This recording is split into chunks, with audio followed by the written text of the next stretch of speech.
Maingal ningthizana phangdrabaka aduda sumi tumin hiptuna lei. Nakongda ning lauba khunjel ama lepa leitana tari. Awangba chingda natraga lok manungda kumbada tin amana lepa leita ning launa khongbaga mane. Asumna khunjel adu taba ngamlaktraduna manakong mensili. Nakong melabaso adumak tarabadudadi makhutna manakongda pak thajinba hore. Radhamanbi thuna chensillaktuna makhuttu phare. Aduga kaidore nakongda kaidore kainoma sum khonga leire ai am taningdreba se ima yengise asi haina nakong mayaduda yengi karisu yawba natte yawdrabasu karigumba ama paklamba saduna kanthoi tinnama pa amedana aduna nidana sidia lawthokre hojikti khongamaroi taramba khonjeldo lepkhrabagum phawi gyan tana nungsasor ama hondorakle wai sanglabadawna nangbu chaklamdro ngasai ayuksu chade ichabu kai chaninge amatadi hayudana imana sembige nangna chaninge haibado natraga kaithel machadagi leiru chora kari ngamok layuge aigi chanabada noi mayamna hu hapchilise kaigino aise sikhiba yam pambra aina sikhradi noi mayamda kem yetlaroi sinatra inisi hoidasu yetlaroi natra tawhaide adumna haino haibani icha nangbo aise namani ni nange mama oibi kanam tadane macha hatpa ngamgadaba thaunado yaude ko nangna ngangli sibu karino ba imadi o khongna kapningleda ko sumi tumina muk leikre wari saribado mamana khaksa aduna leihore wahai machet amata nganglakhitre radhamanbi upai leitraduna yumdagi thokle aduga mangol machiduda fami khale mana bina sakhi hoigi yumda chahi kaya macha sibu saidangbi oina thamluba magi punsida khwaidagi chawba asoibani upai leitrabi ningol pukpi mama ama oina matamduda changjapam thiruba magi asoiba samjaina mama machabo minungsi utlakpa mikupta labna chelamlabadi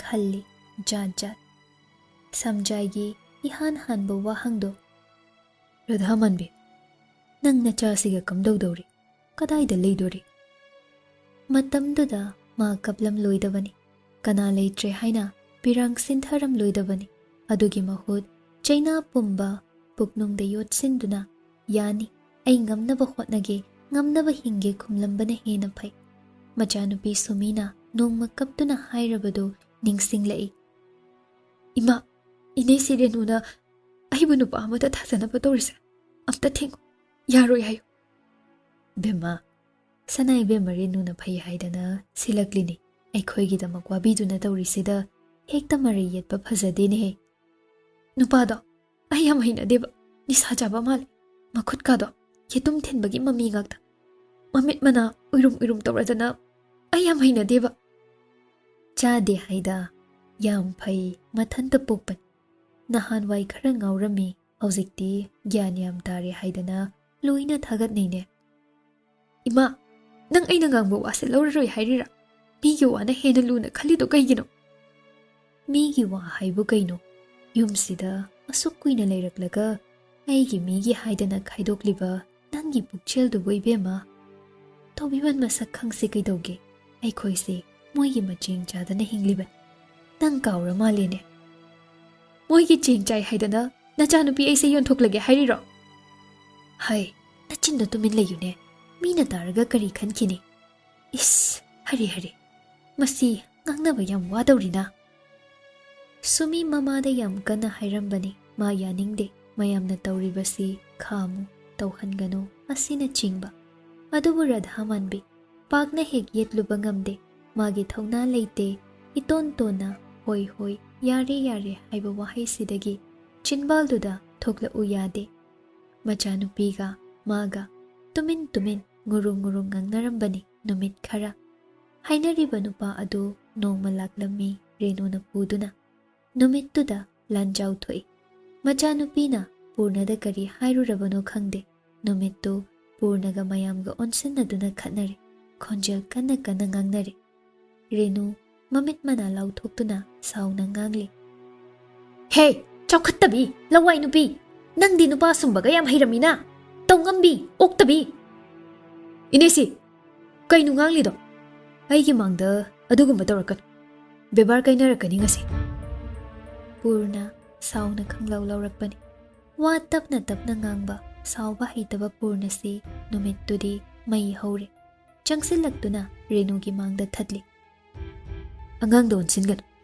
ꯑꯩꯒ ꯋꯥꯔꯤ ꯁꯥꯗꯧ ꯑꯩꯒ ꯈꯪꯉꯕ ꯑꯩꯒ 이붕어 ꯅꯪ ꯅꯃꯤꯠ ꯇꯥꯡꯉꯤ ꯅꯪ ꯅꯨꯄꯤꯁꯤꯅ ꯁꯥꯟꯅꯕ ꯂꯤꯂꯥꯗꯅꯦ ꯅꯪ ꯉꯥꯎꯔꯕꯅꯤꯀꯣ ꯑꯩꯈꯣꯏ ꯌꯥꯝꯕꯨꯡꯁꯨ ꯉꯥꯎꯕ ꯌꯥꯕ ꯉꯥꯎꯔꯝꯃꯒ ꯆꯠꯈ꯭ꯔꯦꯗꯅ ꯅꯪ ꯑꯃꯁꯨ ꯌꯥꯝ ꯀꯟꯅ ꯉꯥꯎꯔꯤ ꯍꯧꯖꯤꯛ ꯍꯩꯈ꯭ꯔꯦ ꯃꯣꯏ ꯃꯃꯥ ꯃꯆꯥꯁꯦ ꯃꯃꯤꯠ ꯃꯅꯥ ꯏꯆꯣꯠ ꯆꯣꯠꯂꯗꯅ ꯀꯞꯂꯤ ꯄꯦꯔꯤ ꯇꯧꯁꯤꯟꯅꯕꯅꯒ ꯍꯩꯔꯤꯕ ꯀꯞꯁꯤꯟꯅꯕꯅ ꯍꯩꯔꯤꯕ ꯇꯨꯀꯠꯆꯕꯅ ꯑꯩꯈꯣꯏ ꯏꯅꯝꯁꯤ ꯁꯈꯤꯅꯅꯦ ꯃꯕꯨꯛ ꯐꯃꯟꯕꯁꯤꯗ ꯂꯣꯏꯅ ꯀꯣꯛꯊꯛꯇ ꯀꯥꯔꯕꯅꯤꯀꯣ ꯏꯅꯝꯁꯤꯌꯥ ꯅꯪꯕꯨ ꯇꯨꯃꯤꯟꯅ ꯁꯨꯝ ꯂꯩꯈꯤꯒꯦ ꯍꯥꯏꯔꯤꯔꯣ ꯁꯈꯤ ꯀꯔꯤꯅꯣ ꯇꯧꯔꯛꯂꯤꯗꯨ ꯈꯪꯗ ꯏꯉꯛ ꯉꯛꯅ ꯄꯥꯈꯠꯅ ꯃꯆꯥꯗ ꯑꯃꯨꯛ ꯌꯦꯡꯉꯤ ꯔꯦꯅꯨꯗ ꯑꯃꯨꯛ ꯌꯦꯡꯉꯤ ꯇꯧꯗꯨꯅ ꯈꯨꯝꯂꯛꯏ ꯉꯥꯏꯈꯣꯅꯦ ꯁꯅꯥ ꯅꯪꯕꯣ ꯋꯥꯍꯩꯗꯣ ꯑꯗꯨꯛ ꯀꯟꯕ ꯍꯥꯟꯅ ꯁꯤꯖꯤꯟꯅꯔꯤꯗꯨꯕꯨ ꯇꯥꯕ ꯅꯨꯡꯉꯥꯏꯇꯦꯅꯦ ꯏꯔꯦꯟꯖꯅ ꯀꯩꯗꯧꯕꯅꯣ ꯀꯔꯤꯅꯣ ꯈꯟꯅꯔꯒ ꯂꯣꯏꯔꯦ 이붕어 ꯅꯪꯁꯨꯅꯦ ꯅꯅꯦꯁꯤꯗ ꯈꯣꯟ ꯑꯀꯟꯕ ꯁꯤꯖꯤꯟꯅꯒꯅꯨ ꯅꯊꯛ ꯑꯍꯜꯗ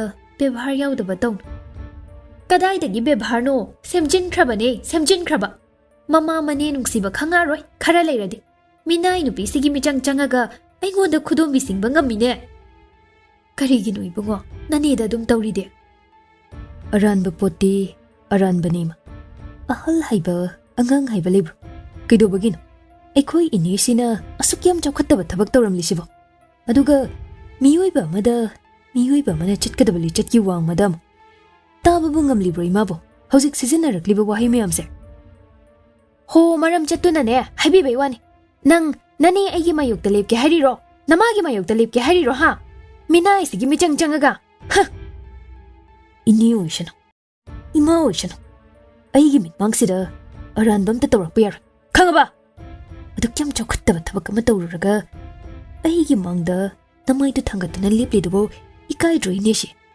ꯑꯩꯉꯣꯟꯗ ꯑꯣꯟꯈꯠꯂꯒ ꯋꯥ ꯉꯥꯡꯅꯤꯅ ꯉꯥꯡꯂꯤꯗꯨꯕꯨ ꯅꯃꯥꯏꯗꯨ ꯄꯥꯟꯗ꯭ꯔꯕꯣ ꯍꯦ ꯍꯔꯦ ꯌꯦꯡꯉꯨꯅꯦ ꯏꯅꯝꯁꯤ ꯅꯆꯥꯅꯨꯄꯥꯅ ꯉꯥꯡꯂꯤꯕ ꯋꯥꯁꯦ ꯇꯥꯔꯕ ꯅꯠꯇ꯭ꯔꯣ ꯑꯩꯉꯣꯟꯗ ꯉꯁꯤ ꯃꯥꯅ ꯊꯥꯔꯤꯕ ꯈꯣꯟꯗꯥꯁꯤ ꯇꯥꯔꯕ ꯅꯠꯇ꯭ꯔꯁꯦ ꯑꯩꯅ ꯍꯥꯏꯗ꯭ꯔꯥ ꯁꯦꯝꯖꯤꯜꯂꯦꯅ ꯍꯧꯖꯤꯛꯇꯤ ꯅꯃꯤꯠꯃꯛꯅ ꯎꯔꯦꯗꯅꯁꯦ ꯌꯥꯝꯕꯨꯡ ꯍꯣ ꯌꯥꯝꯕꯨꯡ ꯅꯆꯥꯅꯨꯄꯥꯁꯤꯅ ꯑꯩꯉꯣꯟꯗ ꯊꯋꯥꯏ ꯎꯁꯤꯠꯇ꯭ꯔꯤꯁꯦ ꯅꯪꯗꯤ ꯀꯩꯝꯇ ꯎꯗ꯭ꯔꯕꯅꯤꯀꯣ ꯌꯥꯝꯕꯨꯡ ꯅꯪꯅ ꯄꯨꯁꯤꯜꯂꯝꯕ ꯍꯤꯡꯆꯥꯕꯤ ꯑꯅꯤꯁꯤꯅꯅꯦ ꯏꯃꯨꯡ ꯃꯅꯨꯡ ꯃꯊꯣꯡ ꯃꯔꯝ ꯑꯃꯠꯇ ꯈꯪꯍꯟꯗ꯭ꯔꯦ ꯅꯪꯕꯨ ꯑꯝꯇ ꯌꯦꯡꯂꯔꯣ ꯂꯥꯛꯑꯣ ꯍꯣꯏ ꯃꯥ ꯔꯦꯅꯨ ꯀꯟꯅ ꯀꯞꯈꯠꯂꯛꯏ ꯁꯈꯤ ꯃꯆꯥꯅꯨꯄꯥꯕꯨ ꯈꯨꯗꯥꯡ ꯄꯥꯏꯗꯨꯅ ꯆꯤꯡꯊꯣꯛꯏ ꯊꯪꯅꯕ ꯀꯥꯗ ꯑꯗꯨꯒ ꯃꯃꯤꯠ ꯑꯅꯤꯗꯨꯅ ꯃꯨꯟꯅ ꯌꯦꯡꯉꯤ ꯃꯥꯅ ꯌꯣꯛꯂꯛꯄꯗ ꯃꯆꯥꯁꯤ ꯁꯣꯏꯈ꯭ꯔꯕ꯭ꯔꯥ ngasi tawrakliba matawsi karino bhab tade mabukningsu nungsirei pedo mitpande ithan thangalei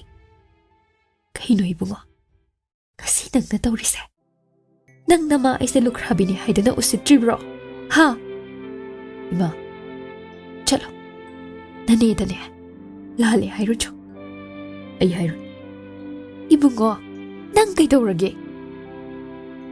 haiba wado inesi da hang maral kupsinna hotnabada kapsin lauksinadana tawrise aduga ima inesi na ngasi shumiga ini radhaman bigada thariba khon mayamsi nang taba ngamlibu aidi lawai luton se pokhaiga dawri phathana hotnabada yengo kachinda tashinduna mapi shintharaga wahayama phau phongdokpa ngamdriba mama machasi karigidamak inesi gi minai haiba hanjin thariba khon asinani pabungna shumiga inega yumshida purakkiba numitudadi ima aingonda ibungo napana minai ani puri edi hairamdeni ima nangonda hairamro adumna ibungo sakhi mapi tarakle urai radhamanbiga sumiga thangnaba ka aduda renugi mangda karishu haiba ngamda mapi chadum sinthaduna leplibadu makhoyi kana leitrabagi saklonda sakhi matin yotharaduna wa hairai.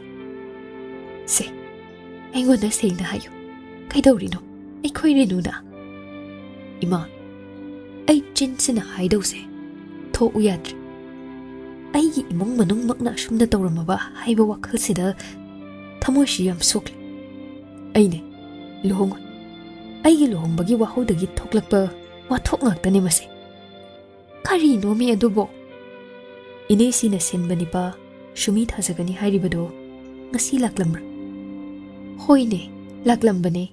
Nanena sumiga sa khangnahange haidana kawbani. Ima, nang shipangida ko. Asi haina purna makokpai mamit ado pi ira horai. Aduga machinba jiksenduna mikup ama anile. Madugi matung wa makhatare. Nipaduna shumida masasoke dawrami harise. Nang kanghaudram. Ima nang kadai leiruge. Sakhi ipa pakhatna yenglai. Kariba. Masida tumin leishindoira. Sumina di aingonda kariso haidena. Kamaina haidoino neima. Nangdi ine shigi manakta ngashaidagi leiraga. Wa se thoglaaga hekta haiba ngamgadawba waru. Angangsina ngasaidagi kayam wana khanglamgani. Ei lakpa ngairamlishi ma kayam wana khanglamgani. Sakhi thinthaba tawda shumigi manakta chinsali. Aduga nupi machado chetna konsinbi. Shumi o khongna kapthorakle. Ngasai makai khonjel thokpa ngamdabado hojikta thoklakle. Pendaba awaba pumba phudorakladuna mathamoi penna kappe. Sakhi thazaba mangbagi mityengda Renuda yenglai.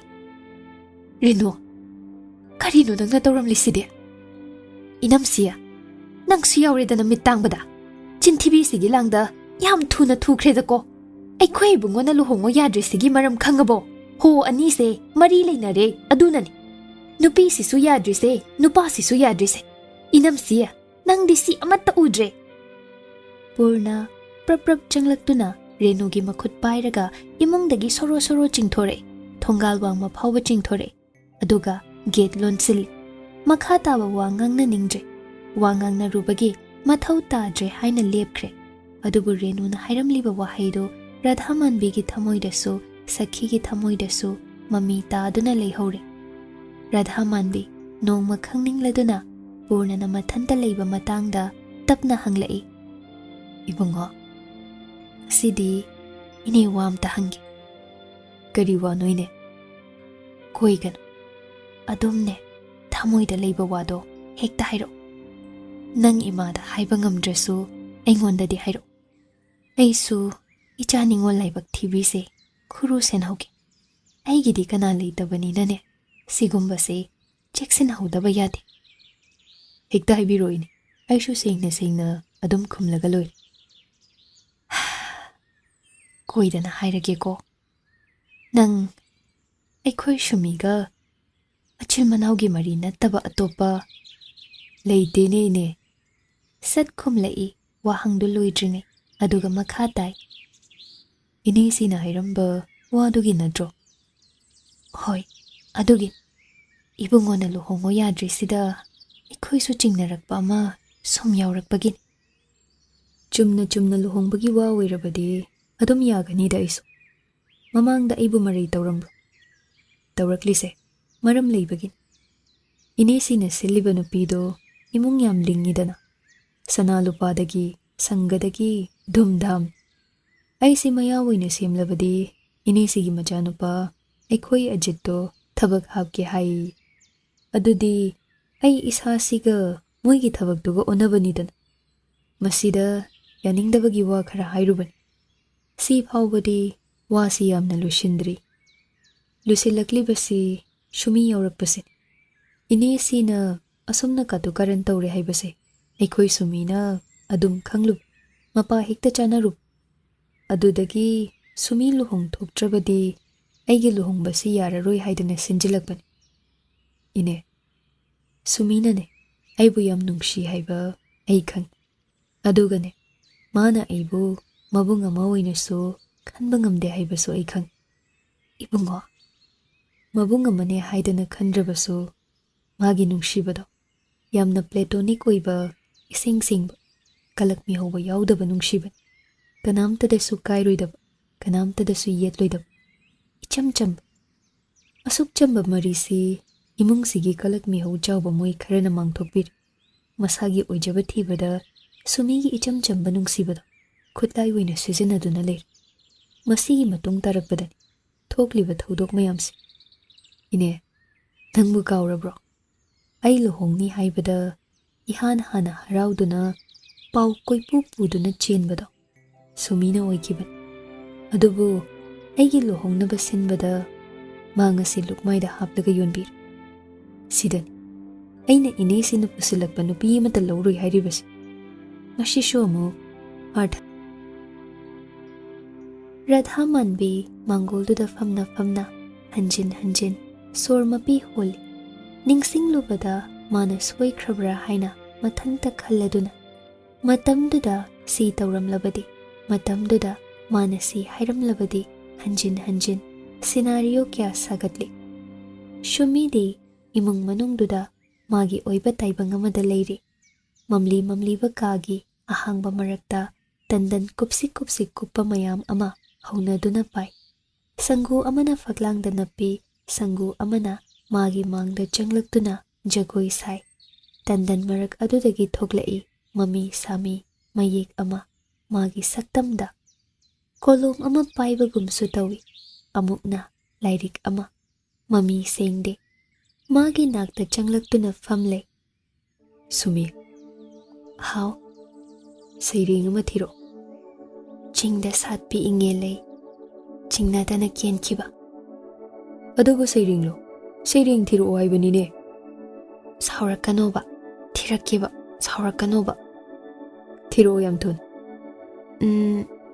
काउख्रे नंग सिदी महाबुदु वइन तौरदन अपंग वइन तौरदन चैरकनो हाइबने Sumi how नंग नमिंगबु सुमी कौब्रो खौदेदा अदुदी करी कौरिबा सना कौदौनी सुमी नतेको नंग नमिंगदी सना हाइबन सुमी नतबा ओइमी नंग याम्बुंगना नुंगसीना सना काइना कौरकपदु तानिंग्रो शुमी नोई अदुगा तानिंगे याम्बुंग हलानी चाक थोंदो Rosel थेंग तंदन पाइरंबा सिंगदु मांगख्रे mummy अमा फमलंबदुसु मांगख्रे खोंजेल अमा नाकोंगदा मुरुम मुरुम सोनबदौना तारे कदोमदगिनो मपानदगी माली मांगोन लोमदगिनी शुमी फमलंबदगी फुक हौगतुना थोगलई अदुगा थोंजिन मपानदा चिपथदुना येंग मांगोंदा ममाना फमदुना लेरिदो उई खोइदौ साउनिंगले मागी मरमदा ममाना फत्तबा ngangnare haina khali sauduna hairi इमा कईनो नंगना दुदा मिवा ngangnarido राधा मानबी तिंगक तिंगक येंगथोरे हाइमा आई कैसो हाइदेने बेमा आई लोई खंगीको आई मरमदा नंगना हिगाइवा तौरिदो तौनु तौनु मी मरमदा फत्तबा ngangbase पाप पुबनी लाइन वारकपनी को होय होय होय इमा लाली हयेंग खै nganglर आई चाक थोंगे एंसांग कदाइनो चाक थोंगे हाइरकपदुदा राधा मानबी फुक हौगतले अदुगा इमुंगदा प्रप प्रप चंगले सुमी यामना ज्ञान तारबदौना तौरे ने ताना फमदुना चाक थोंगतले मचिंदा मुरुम मुरुम सोनबदुसु तौखिद्रे ngaihak leite sauba hainadaba mawong utpadusu tauraktre mai manak aduda fan ama thaduna fami ensang saugalakpa ngaina mamada yengduna hairei ima nang yam warabo ha namit kado ikut kutle hayeng khaidi thabak mayam se ai loi tawbiragi nang potharo thaina angang oiringaidagi ima nangdi waragada laabani aina nungai hangani khalaga sukngam ngamdaba ima nangse naraibak thiko imagi bema ima wadiye asi haina radha manbi kappi mikup aduda thamoidu puba ngamlaktre sumi changsin laktuna mamagi phizina mapidu taithokpirei kapkanoima se pise taithokese kapte ado ꯆꯥꯛꯁꯦ ꯊꯤꯔꯣ ꯆꯥꯔꯁꯤ ꯏꯆꯥꯒꯅꯦ ꯆꯥꯛ ꯆꯥꯃꯤꯟꯅꯗꯕ ꯀꯨꯏꯔꯦ ꯌꯥꯝꯕꯨꯡ ꯂꯥꯛꯄ ꯉꯥꯏꯈꯤꯁꯤ ꯎꯄꯥꯏ ꯂꯩꯇ ꯃꯆꯥꯒꯤ ꯃꯥꯏꯊꯣꯡꯗ ꯌꯦꯡꯗꯨꯅ ꯂꯩ ꯀꯔꯝꯅ ꯂꯣꯏꯅꯒꯅꯤ ꯀꯔꯝꯅ ꯅꯣꯡꯃꯒꯤ ꯆꯥꯛ ꯄꯤꯖꯒꯅꯤ ꯌꯥꯝꯅ ꯂꯨꯈ꯭ꯔꯦ ꯅꯣꯡꯃꯁꯨ ꯍꯦꯛ ꯋꯥ ꯂꯥꯡ ꯏꯉꯥꯡ ꯉꯥꯡꯅꯗꯕꯤ ꯍꯥꯏꯕ ꯏꯜꯂꯤ ꯊꯕꯛ ꯅꯣꯝꯕ ꯌꯥꯎꯔꯦ ꯅꯣꯡꯃꯅ ꯃꯊꯟꯇ ꯃꯪꯗꯨꯅ ꯋꯥꯍꯩ ꯃꯆꯦꯠ ꯑꯃꯠꯇ ꯍꯥꯏꯔꯛꯇꯅ ꯂꯩꯊꯣꯛꯈꯤꯕꯁꯨꯅꯤ ꯑꯗꯨꯒ ꯉꯁꯤꯅ ꯆꯥꯛ ꯆꯥꯁꯤ ꯌꯥꯔꯣꯏꯗꯧꯔꯤ ꯇꯥꯟꯖꯥ ꯆꯥꯅ ꯄꯨꯔꯅ ꯐꯥꯎꯖꯤꯜꯂꯛꯏ ꯔꯥꯙꯥ ꯃꯥꯟꯕꯤ ꯅꯦ ꯇꯥꯏ ꯉꯥꯏꯍꯥꯛꯇꯨꯗ ꯄꯨꯔꯅ ꯆꯥꯛꯈꯨꯝꯂꯣꯝꯗ ꯆꯪꯂꯛꯏ ꯊꯣꯡꯗꯨ ꯀꯥꯟꯁꯤꯜꯂꯛꯄꯗ ꯍꯥꯏꯔꯞ ꯅꯣꯟꯊꯔꯗꯨꯅ ꯀꯥꯟꯁꯤꯜꯂꯛꯏ ꯊꯣꯡꯒꯤ ꯐ꯭ꯔꯦꯝꯗꯨ ꯃꯉꯣꯟꯗꯗꯤ ꯈꯤꯇꯪ ꯄꯤꯛꯏ ꯁꯨꯃꯤ ꯄꯨꯔꯅ ꯎꯕꯗ ꯅꯣꯛꯃꯤꯔꯛꯏ ꯃꯄꯥꯟꯗꯗꯤ ꯅꯣꯡ ꯃꯪꯍꯧꯔꯦ ꯅꯣꯡ ꯍꯩꯊꯗꯧꯔꯤꯕ꯭ꯔꯥ ꯀꯩꯅꯣꯝ ꯇꯧꯔꯤ ꯑꯁꯤ ꯍꯥꯏꯅ ꯄꯨꯔꯛꯂꯤꯕ ꯕꯦꯒ ꯑꯗꯨ ꯂꯩꯃꯥꯏꯗ ꯊꯝꯃꯤ ꯑꯗꯨꯒ ꯐꯝꯕ ꯌꯥꯕ ꯐꯤꯗꯥ ꯑꯃ ꯌꯦꯡꯏ ꯁꯨꯃꯤ ꯄ꯭ꯔꯞ ꯆꯪꯁꯤꯜꯂꯛꯇꯨꯅ ꯐꯛ ꯃꯆꯥ ꯑꯃ ꯊꯥꯔꯛꯏ ꯈꯣꯡꯎꯞꯇꯨ ꯂꯧꯊꯣꯛꯑꯣ ꯑꯗꯨꯒ ꯏꯔꯦꯟꯖꯅ ꯐꯝꯃꯣ ꯌꯥꯝꯕꯣ ꯆꯥꯛ ꯍꯧꯖꯤꯛꯇ ꯆꯥꯗꯣꯏꯔꯣ ꯑꯌꯨꯛꯀꯤꯔꯣ ꯅꯪ ꯂꯥꯛꯄ ꯉꯥꯏꯕꯗ ꯊꯦꯡꯉꯤꯅꯤ ꯅꯪꯅꯗꯤ ꯀꯅꯥꯅ ꯊꯦꯡꯅ ꯂꯥꯛꯑꯣ ꯍꯥꯏꯒꯦ ꯑꯩ ꯆꯥꯛ ꯂꯥꯝꯕꯅ ꯁꯤꯗꯧꯔꯤ ꯁꯨꯃꯤꯒꯤ ꯋꯥꯍꯩꯗꯨꯗ ꯄꯨꯔꯅ ꯏꯉꯛ ꯉꯛꯅ ꯔꯥꯙꯥ ꯃꯥꯟꯕꯤꯗ ꯌꯦꯡꯂꯛꯏ ꯑꯗꯨꯒ ꯈꯣꯡꯎꯞ ꯂꯧꯊꯣꯛꯂꯒ ꯐꯤꯗꯥꯗꯨꯗ ꯐꯝꯊꯩ ꯁꯨꯃꯤ ꯆꯥꯛ ꯊꯤꯕ ꯍꯧꯏ ꯆꯥꯛꯂꯨꯛ ꯏꯔꯦꯟꯖꯅ ꯁꯦꯝꯂꯒ ꯄꯨꯔꯅꯒꯤ ꯃꯥꯡꯗ ꯊꯥꯡꯖꯤꯜꯂꯛꯏ ꯈꯨꯠ ꯍꯥꯝꯅꯕ ꯈꯨꯖꯥꯝ ꯑꯃꯒ ꯇꯥꯟꯖꯥ ꯆꯥꯔꯦ ꯈꯜꯂꯗꯨꯅ ꯔꯥꯙꯥ ꯃꯥꯟꯕꯤꯗ ꯍꯤꯗꯥꯛ ꯄꯨꯔꯛꯑꯣ ꯍꯥꯏꯕꯒꯤ ꯃꯑꯣꯡꯗ ꯏꯪꯒꯤꯠ ꯇꯧꯏ ꯔꯥꯙꯥ ꯃꯥꯟꯕꯤꯁꯨ ꯇꯨꯃꯤꯟꯅ ꯄꯨꯔꯛꯇꯨꯅ ꯄꯨꯔꯅꯗ ꯄꯤꯔꯤ ꯁꯨꯃꯤ ꯍꯥꯎ ꯅꯪ ꯆꯥꯛꯇꯤ ꯀꯗꯥꯏ ꯌꯥꯝꯕꯨꯡ ꯆꯥꯕ ꯂꯣꯏꯔꯒ ꯀꯣꯟꯅ ꯆꯥꯗꯣꯏꯅꯤ ꯌꯥꯗꯦ ꯑꯩꯒ ꯆꯥꯃꯤꯟꯅꯗꯧꯅꯤ ꯀꯗꯥꯏꯅꯣ ꯁꯤꯗ ꯄꯨꯔꯛꯎꯁꯤ ꯑꯩꯒꯤ ꯅꯥꯛꯇ ꯐꯝ ꯍꯣ ꯇꯧꯍꯩꯗꯤꯌꯦ ꯆꯥꯃꯤꯟꯅꯁꯦ ꯍꯥꯏꯔꯣ ꯀꯩꯅꯣ ꯆꯥꯃꯤꯟꯅꯗꯣꯏꯅꯤ ꯍꯩꯃꯥ ꯏꯃꯥꯒꯤ ꯃꯥꯡꯁꯤꯗ ꯍꯣꯏꯅꯦ ꯏꯃꯥꯒꯤ ꯃꯥꯡꯁꯤꯗ ꯆꯥꯗꯣꯏꯅꯤ ꯀꯗꯥꯏ ꯄꯨꯔꯛ ꯃꯁꯤ ꯅꯨꯄꯥꯁꯦ ꯌꯥꯝ ꯏꯀꯥꯏꯕ ꯈꯪꯗꯦꯅꯦ ꯇꯜꯂꯦ ꯍꯥꯏꯔꯗꯤ ꯑꯩ ꯍꯧꯒꯠꯂꯒꯦ ꯆꯠꯈ꯭ꯔꯒꯦ ꯑꯁ ꯍꯣꯏꯍꯦ ꯄꯨꯔꯛꯀꯦꯕ ꯀꯩꯅꯣ ꯃꯔꯩꯁꯨ ꯌꯥꯝ ꯀꯜꯂꯤꯁꯤꯕꯣ ꯀꯔꯤ ꯂꯥꯏꯋꯣꯛꯅꯔꯛꯑꯒꯦ ꯄꯨꯔꯛꯀꯦꯁꯦ ꯑꯗꯨꯝ ꯐꯝꯃꯨ ꯑꯁꯤ ꯍꯥꯏꯅ ꯁꯨꯃꯤ ꯃꯥꯒꯤ ꯆꯥꯛ ꯄꯨꯈꯝꯗꯨ ꯄꯨꯔꯛꯇꯨꯅ ꯄꯨꯔꯅꯒꯤ ꯅꯥꯛꯇ ꯊꯝꯃꯤ ꯑꯗꯨꯒ ꯃꯥꯁꯨ ꯅꯥꯀꯜꯗ ꯐꯝꯊꯩ ꯄꯨꯔꯅ ꯍꯤꯗꯥꯛ ꯒꯨꯂꯤꯁꯤꯡꯗꯨ ꯑꯃꯃꯝꯇ ꯈꯣꯛꯂꯒ ꯄꯤꯔꯛꯏ ꯀꯩꯅꯣ ꯁꯤꯕꯣ ꯍꯤꯗꯥꯛꯂꯣ ꯀꯩꯗꯧꯕꯩ ꯍꯤꯗꯥꯛꯅꯣ ꯍꯤꯗꯥꯛ ꯅꯠꯇꯦ ꯚꯥꯏꯇꯥꯃꯤꯟ ꯚꯤꯇꯥꯃꯤꯟꯁꯨ ꯍꯤꯗꯥꯛꯅꯤ ꯑꯩꯕꯨ ꯑꯄꯪꯗꯧꯅ ꯏꯁ ꯀꯅꯥ ꯍꯥꯏꯔꯤꯕ ꯚꯥꯏꯇꯥꯃꯤꯟ ꯍꯥꯏꯁꯤꯗꯤ ꯍꯛꯆꯥꯡ ꯐꯅꯕ ꯆꯥꯕꯅꯤ ꯑꯅꯥꯕꯅ ꯆꯥꯕ ꯅꯠꯇꯦ ꯊꯥꯖꯗ꯭ꯔꯒ ꯁꯨꯅꯤꯜꯗ ꯍꯪꯒꯦꯔꯣ ꯑꯁꯦꯡꯕ ꯑꯁꯦꯡꯕꯅꯤ ꯑꯩꯅꯕꯨ ꯅꯪꯉꯣꯟꯗ ꯑꯣꯏꯗꯕ ꯉꯥꯡꯒꯗ꯭ꯔꯣ ꯅꯪꯕꯨ ꯑꯩ ꯊꯥꯖꯗ꯭ꯔꯕꯣ ꯁꯨꯃꯤ ꯉꯥꯏꯍꯥꯛ ꯋꯥꯈꯜ ꯈꯜꯂꯤ ꯑꯗꯨꯒ ꯄꯨꯔꯅꯒꯤ ꯈꯨꯠꯇꯒꯤ ꯍꯤꯗꯥꯛ ꯒꯨꯂꯤꯁꯤꯡꯗꯨ ꯂꯧꯔꯒ ꯑꯃꯃꯝ ꯌꯣꯠꯁꯤꯜꯂꯤ ꯑꯁꯨꯛ ꯌꯥꯝꯕ ꯚꯤꯇꯥꯃꯤꯟꯁꯤꯕꯨ ꯀꯩꯅꯣ ꯌꯥꯝꯃꯟꯈ꯭ꯔꯦ ꯃꯤ ꯂꯣꯏꯅ ꯆꯥꯔꯤꯅꯤ ꯅꯪꯅ ꯋꯥ ꯄꯦꯠꯄꯁꯤꯗꯤ ꯐꯔꯦ ꯆꯥꯛꯇꯣ ꯆꯥꯔꯣ ꯍꯌꯦꯡꯈꯩꯗꯤ ꯉꯟꯇꯥ ꯆꯥꯊꯣꯛ ꯉꯁꯤꯒꯤꯁꯦ ꯌꯥꯝꯅ ꯊꯦꯡꯉꯤꯀꯣ ꯌꯥꯝꯕꯨꯡꯁꯨ ꯆꯥꯋꯣ ꯆꯥꯒꯦ ꯑꯁꯤ ꯍꯥꯏꯅ ꯄꯨꯔꯅ ꯆꯥꯛꯂꯨꯛ ꯈꯣꯊꯗꯨꯅ ꯇꯣꯠꯄ ꯍꯧꯏ ꯁꯨꯃꯤ ꯆꯥꯛꯈꯣꯝ ꯑꯃ ꯍꯨꯛꯄꯒ ꯑꯩ ꯄꯨꯛ ꯊꯜꯂꯦ ꯑꯣꯛꯑꯦ ꯍꯧꯒꯠꯀꯦ ꯇꯧꯏ ꯑꯗꯨꯕꯨ ꯄꯨꯔꯅꯅ ꯍꯧꯒꯠꯈꯤꯗꯅꯕ ꯃꯈꯨꯠ ꯐꯥꯏ ꯇꯣꯠꯂꯝꯕ ꯃꯥꯒꯤ ꯆꯥꯛ ꯁꯔꯨꯛꯇꯨꯗꯒꯤ ꯆꯥꯛꯈꯣꯝ ꯑꯃ ꯁꯨꯃꯤꯗ ꯏꯜꯂꯛꯏ ꯏꯁꯦ ꯍꯥꯎꯕ꯭ꯔꯥ ꯌꯦꯡ ꯁꯨꯃꯤ ꯃꯃꯥꯗ ꯌꯦꯡꯂꯛꯏ ꯏꯃꯥ ꯅꯪ ꯌꯦꯡꯒꯅꯨ ꯔꯥꯙꯥ ꯃꯥꯟꯕꯤ ꯐꯝꯂꯝꯕꯗꯒꯤ ꯍꯧꯒꯠꯈ꯭ꯔꯦ ꯑꯗꯨꯒ ꯌꯦꯡꯗꯦ ꯑꯁꯤ ꯍꯥꯏꯅ ꯆꯥꯛꯈꯨꯝꯗꯒꯤ ꯊꯣꯛꯈ꯭ꯔꯦ ꯄꯨꯔꯅꯅ ꯏꯟꯕ ꯆꯥꯛ ꯆꯥꯛꯈꯨꯝꯗꯨ ꯁꯨꯃꯤ ꯆꯥꯏ ꯍꯥꯟꯅꯗꯒꯤ ꯃꯍꯥꯎ ꯈꯦꯠꯅꯔꯕꯗꯧꯅ ꯇꯧꯏ इल्ली मखै चाय ओए तोओ हाउट्रे हाइबा वाहैसु हाइरक्ते पूर्ण मबुक थलमनी खल्लबा मतुंगदा इनबा तोई शुमीगी फिबमसी उबदा यामना नुंगाइत्रबनी नोंगमा नोंगमगी मयांगसु कंसिले मसा सोनबसु हेंजिले अयाम्बना चानिंग थकनिंगबा फाउदबा चाकलांबा कइनो मसाना मसक खंजिलक्तबननी नम नमदना खरा खरा पिजबा दरकारनी अदुबु कनाना सुंगमदे ꯃꯤꯄꯨꯝ ꯈꯨꯗꯤꯡꯃꯛꯄꯨ ꯇꯥꯊꯤꯔꯒ ꯃꯤꯄꯨꯝ ꯈꯨꯗꯤꯡꯕꯨ ꯊꯥꯖꯗꯕ ꯃꯤꯠꯌꯦꯡꯅ ꯌꯦꯡꯂꯒ ꯄꯨꯔꯅꯗ ꯈꯛ ꯑꯁꯤꯒꯨꯝꯕ ꯃꯇꯧ ꯎꯠꯄꯁꯤ ꯃꯔꯝ ꯂꯩ꯫ ꯃꯃꯥꯡꯉꯩ ꯃꯥꯒꯤ ꯄꯨꯟꯁꯤꯒꯤ ꯂꯨꯔꯕ ꯇꯥꯡꯀꯛ ꯀꯌꯥꯗ ꯃꯥꯒꯤ ꯋꯥ ꯇꯥꯕꯤꯗ꯭ꯔꯕ, ꯃꯥꯒꯤ ꯋꯥꯀꯠꯐꯝ ꯀꯅꯥ ꯂꯩꯔꯛꯇ꯭ꯔꯕꯗ ꯄꯨꯔꯅ ꯈꯛꯇꯅꯤ ꯃꯥꯒꯤꯗꯃꯛ ꯂꯦꯞꯄꯤꯈꯤꯕ, ꯃꯥꯕꯨ ꯉꯥꯛꯄꯤ ꯁꯦꯟꯕꯤꯈꯤꯕꯁꯨ꯫ ꯍꯟꯖꯤꯟ ꯍꯟꯖꯤൻ ꯀꯞꯇꯨꯅ ꯍꯦꯛ ꯄꯣꯛꯄꯤ ꯃꯃꯥꯗ ꯋꯥꯀꯠꯈꯤ, ꯃꯥꯕꯨ ꯀꯟꯕꯤꯌꯨ, ꯃꯥꯕꯨ ꯃꯤꯅ ꯌꯣꯟꯊꯣꯛꯀꯗꯧꯔꯤ꯫ ꯑꯗꯨꯕꯨ ꯄꯥꯡꯒꯜ ꯁꯣꯟꯕꯤ ꯀꯅꯥ ꯂꯩꯇ꯭ꯔꯕꯤ ꯃꯃꯥꯅ ꯃꯥꯒꯤꯗꯃꯛ ꯀꯔꯤꯁꯨ ꯇꯧꯕ ꯉꯝꯈꯤꯗꯦ꯫ ꯃꯇꯝꯗꯨꯗ ꯃꯥꯒꯤ ꯋꯥ ꯇꯥꯈꯤꯕꯗꯤ ꯄꯨꯔꯅ ꯈꯛꯅ ꯃꯥꯒꯤꯗꯃꯛ ꯃꯤ ꯈꯠꯅꯕ ꯉꯝꯈꯤꯕꯅꯤ꯫ ꯃꯁꯤꯃꯛꯅ ꯃꯥꯒꯤ ꯅꯨꯡꯉꯥꯏꯔꯕ ꯏꯂꯨꯖꯟꯒꯤ ꯁꯪꯁꯥꯔꯁꯤꯗ ꯄꯨꯔꯅꯕꯨ ꯆꯤꯡꯗꯨꯅ ꯄꯨꯁꯤꯜꯂꯛꯂꯤꯕꯅꯤ꯫ ꯃꯥꯒꯤ ꯋꯥꯈꯜ ꯂꯩꯀꯣꯜꯗ ꯄꯣꯝꯂꯤꯕꯤ ꯃꯥꯌꯥꯒꯤ ꯂꯩꯔꯥꯡ ꯁꯛꯍꯦꯟꯕꯤ, ꯁꯥꯠꯁꯤ ꯁꯥꯠꯉꯝꯗ, ꯀꯦꯟꯁꯤ ꯀꯦꯟꯉꯝꯗ, ꯂꯩꯁꯛ ꯂꯩꯆꯨ ꯃꯥꯡꯂꯤꯗꯣ, ꯃꯀꯨꯝ ꯄꯟꯊꯥ ꯈꯪꯗ꯭ꯔꯦꯗꯣ, ꯅꯥꯆꯣꯝ ꯁꯦꯝꯁꯤ ꯀꯝꯗꯧꯅ, ꯌꯦꯟꯗꯥꯏꯗ ꯍꯥꯞꯁꯤ ꯀꯔꯝꯅ, ꯋꯥꯔꯤꯅꯤꯗ ꯁꯤꯡꯉꯦꯜ ꯅꯨꯡꯁꯤꯕꯤ, ꯂꯩꯔꯥꯡ ꯅꯪꯕꯨ ꯅꯤꯡꯊꯤꯕꯤ꯫ ꯅꯥꯆꯣꯝ ꯁꯦꯝꯁꯤ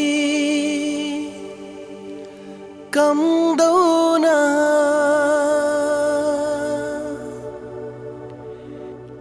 ꯌꯦꯟꯗꯥꯏꯗ ꯍꯥꯞꯁꯤ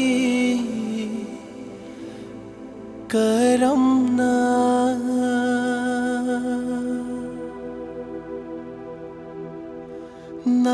ꯅꯥꯆꯣꯝ ꯁꯦꯝꯁꯤ ꯀꯝꯗꯧꯅ,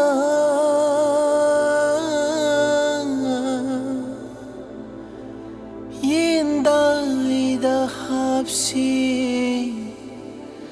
ꯀꯔꯝꯅ, ꯋꯥꯔꯤꯅꯤꯗ ꯁꯤꯡꯉꯦꯜ ꯅꯨꯡꯁꯤꯕꯤ, ꯂꯩ